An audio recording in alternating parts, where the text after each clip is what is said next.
Welcome back, everybody, to Cheat Day Sports. I'm your host, Tallon. I hope you guys are all having a great Friday.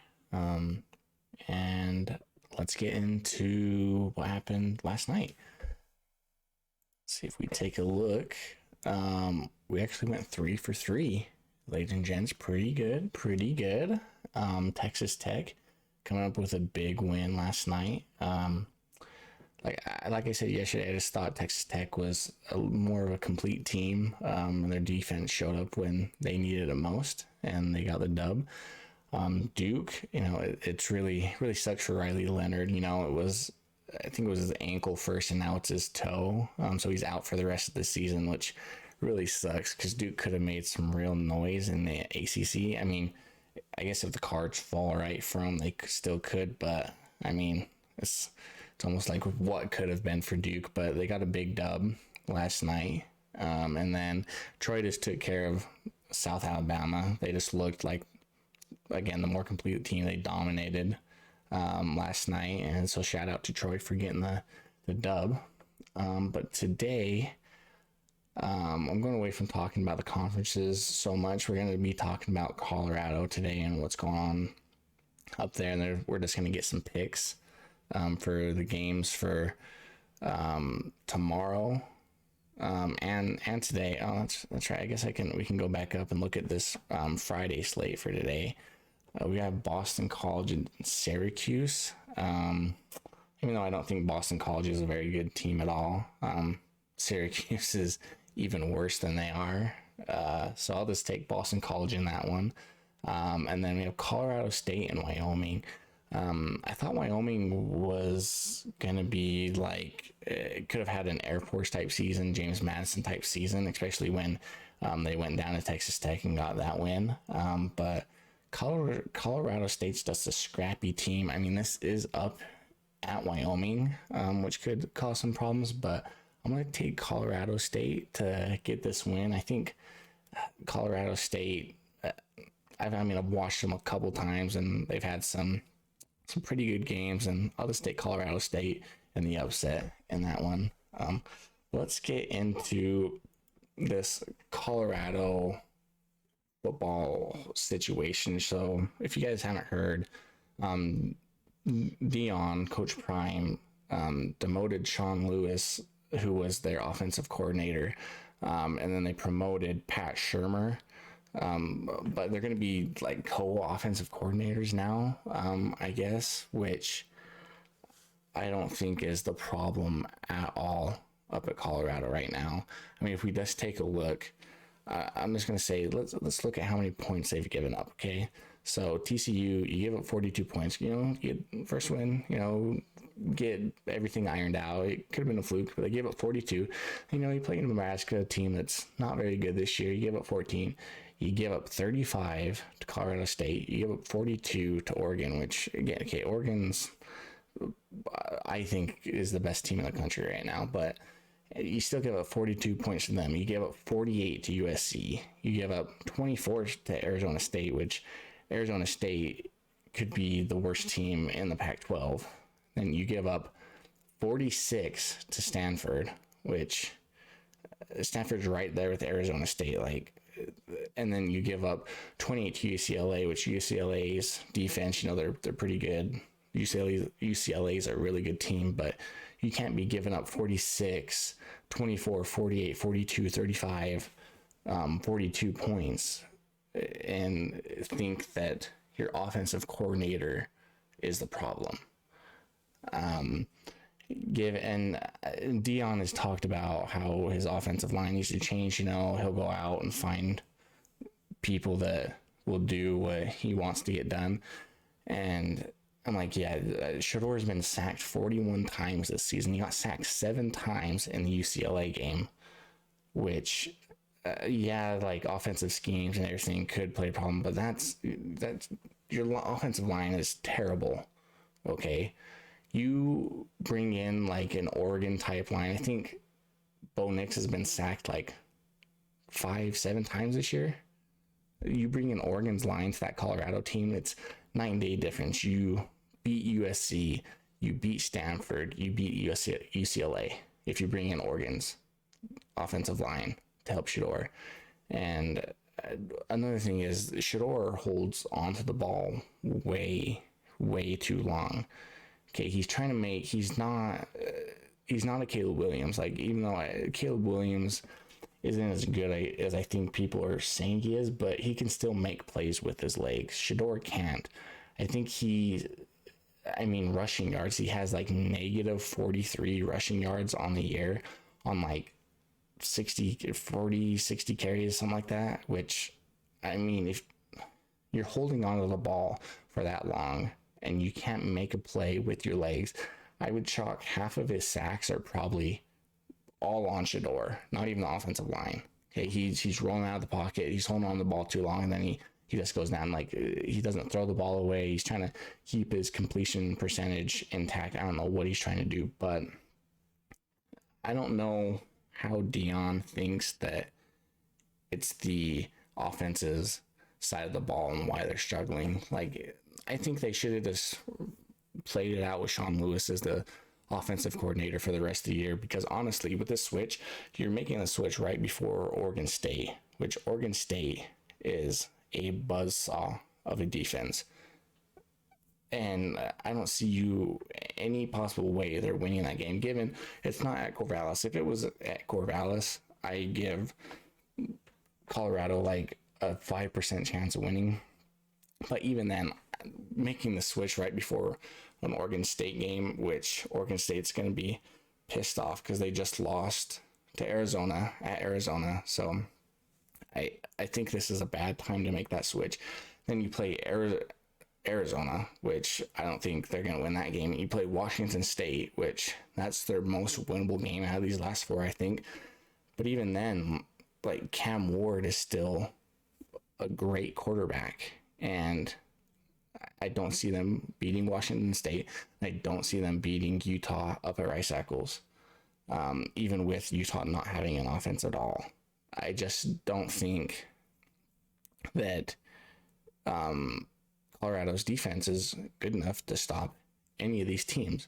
So, and obviously Dion has to be able to see that. So I don't understand why making this decision with 4 games left in the season. Maybe, trying to make that push to get bowl eligible, but I see him going 0-4 in the next 4 games. They should have just fired or demoted Charles Kelly, the same way they did Sean Lewis. And if you're going to demote one, demote the other, because if you're thinking Sean Lewis is doing that bad as your OC, Charles Kelly's doing even worse. So I just think they made the wrong call. Should have done this at the end of the season, just let it play it out, because you have a lot more problems, just even than your coaches and everything like that. Like, you have a bunch of talent. Like, Colorado is a very talented team, but they don't have the depth, and this team was just thrown together. They're the same as USC. Like, USC doesn't have a defense. But yeah, I just think they really made a bad choice, because even here I have Shador. So yeah, he's been sacked 41 times, and he has negative 43 rushing yards on 86 carries. So I just think they made the wrong choice, because even if we look at Bo Nix, this year he's been sacked 4 times this year, and he's still able to run. That's why I'm saying Shador is just a pocket passer. You don't have the line to protect Shador, and you can't, if you have a bad line, you can't coach them. You can't make them block better. Like, for anyone that's played football, like, if your line's that bad, there's not much you can do during the season. But yeah, that's all I'm going to say on that. But if we just take a look at the games for the rest of this week, Ohio State should beat Rutgers. It could be a tougher game than people think, especially since it's at Rutgers, but I don't think that I have 5 games that I have picked that I think could be interesting. This is a huge one, Kansas State and Texas. With how they're rating wins in the college football playoff rankings, they say like strength of schedule and wins are like what a lot of them are basing their rankings off of. But if they're doing that with wins, you have to take that for losses too. So, I mean, Texas and Kansas State, I could easily see Kansas State losing this because Kansas State lost to Missouri early in the year, which Missouri's a solid team, and then lost to Oklahoma State, which Oklahoma State's really turned around their season this year. I thought they were going to be completely trash, but they've turned it around. So I think this could be a tricky game. I'm actually going to go with Kansas State on this one, which would be a pretty big upset, and it would shake up the whole Big 12 if they lose. We have Texas A&M, Ole Miss. This isn't one of my picks, but give me Ole Miss. I just think they're a pretty tough team. Jackson Dart's a solid quarterback. He's a Utah kid. He's played high school ball in Utah, so give me Ole Miss. Notre Dame and Clemson. Already picked this game in the previous video. I picked Notre Dame. UConn, Tennessee. Give me Tennessee. UConn's really bad. Really, really bad. Then we have Arizona State, Utah. This is my second game in my 5 games. I'm going with Utah, obviously, but I just think Utah's defense is too bad. Bryce Eccles, I mean, it didn't look like a tough place to play last Saturday, but it really is, especially for Arizona State with that Borgier kid. Is their third string quarterback. I don't see Arizona State. I just think Utah's going to come in pissed off. I think Kyle Whittingham's going to have the guys ready to go. I just think Utah's going to be a little too much on the defensive side of the ball for Arizona State to do anything. So give me Utah to win that. We have Army, Air Force. Give me Army. This isn't one of my games, but this could be a huge game in the college football playoff rankings with Missouri and Georgia. It is at Georgia, which is a huge home field advantage. I thought Georgia was a little overrated at the beginning of the year, but what they did to Kentucky last week without Brock Bowers, I think they're a pretty solid team. I don't think they're as good as they have been, but I think they're good enough to beat Missouri. But that could be an exciting game to watch. Actually, this Florida State Pittsburgh game is actually pretty interesting too. I picked it in a previous video. I said watch out for Pittsburgh to maybe pull the upset over Florida State. But you can watch one of the previous videos for that. Then here's my third game. We have Oklahoma State. I'm actually going to Oklahoma State just because I think Oklahoma just kind of still has their bell rung from losing to Kansas. They could bounce back huge. This could tell a lot about this Oklahoma team. But Oklahoma State's been playing really good football.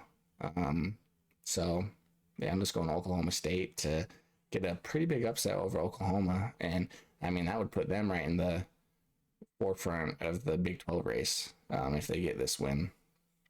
Penn State, Maryland. I picked this in a previous video. I think Maryland could give Penn State some trouble.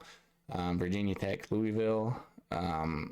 This is one of my 4 picks. I did pick this in a previous video too, but I'm actually going Virginia Tech to get the upset over Louisville because this is a race for second in the ACC, right behind Florida State. But give me Virginia Tech win the upset on that one.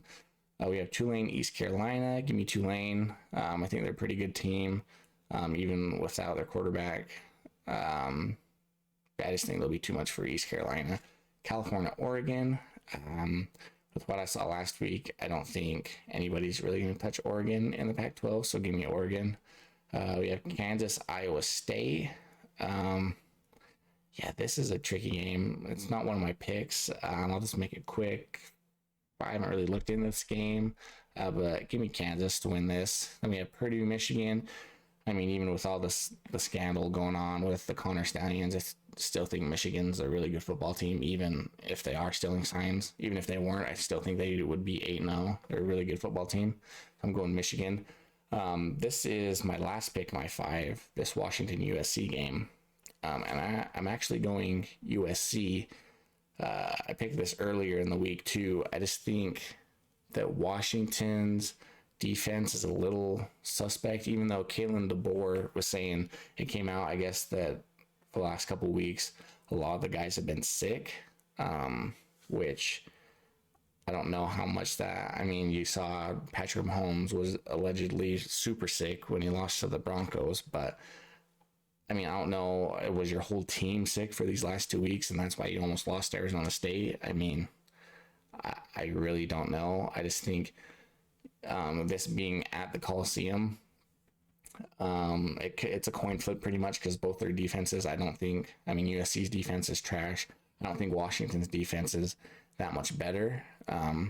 So give me USC in that one to round out my last five. LSU, Alabama, this is an interesting game. It's at Tuscaloosa. I don't think, with the way Alabama's been playing in this second half of the season, I don't think LSU gets the win. But I mean, this could be a coin flip game too, honestly. But I'll go Alabama. We have Oregon State, Colorado. This isn't Boulder, but I think Oregon State's defense is too much, and I think Oregon State's offense and their run game is good enough to take Colorado, honestly, take them out in the first half, honestly. So I'm going Oregon State. And then UCLA, Arizona. This is a really tough game to pick. I picked it earlier. I just, with the way Arizona's been playing, it could be a really tough game, but UCLA's defense is really good too. So I picked UCLA to win that game. But that's all I have for this video, guys. Thanks for tuning in. If you guys want, on those 5 games that I was saying, if you guys want to drop your score predictions and who you guys think will win in those, it'd be interesting to see what you guys choose. But I hope you guys have a marvelous cheat day. You know, it's Friday. Go get some pizza. Go get some burgers. There's high school football on in the state of Utah tonight. You know, you can watch that. There's college football games tonight. But yeah, I hope you guys just all stay safe, and have a good cheat day. We'll catch you guys later. Peace.